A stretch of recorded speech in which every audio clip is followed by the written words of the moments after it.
Au départ, on faisait des céréales et on a rajouté progressivement du seigle et du sarrasin pour pouvoir transformer en farine et vendre nos farines aux boulangers, aux crêpiers et à certains meuniers qui n'ont pas de moulin sur Meuse. Quand j'ai repris ça, donc, les enfants n'étaient pas forcément intéressés. Et puis au fur et à mesure, donc, Mathieu est rentré en 2010 et il ne voulait pas s'occuper de la partie agricole, il voulait que faire la farine. Donc là aujourd'hui, Mathieu s'occupe que de la farine et moi je m'occupe de la partie agricole et de la partie commercialisation. Au départ c'était assez artisanal et c'est vrai que c'est quand même assez savourant de pouvoir travailler la matière première qu'on cultive.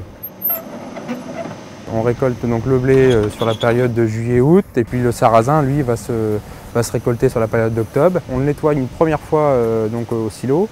On va identifier les lots, on va faire les analyses pour faire après la maquette de chaque type de farine qu'on a à faire.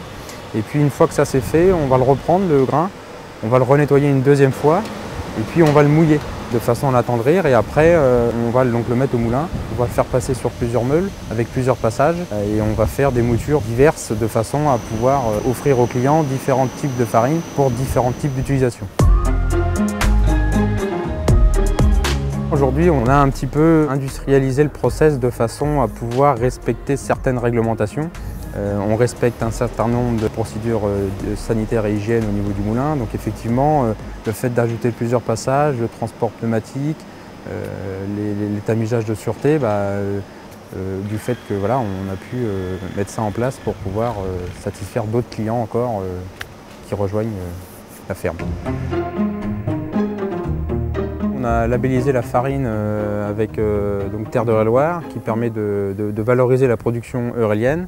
Et ensuite on s'est greffé sur l'adhésion C'est du Centre qui permet de valoriser la production sur un rayon de commercialisation sur Paris puisqu'on prouve via cette marque, si vous voulez, l'utilisation de nos produits en Eure-et-Loire et la fabrication en Eure-et-Loire. Bonjour. Et en région Centre.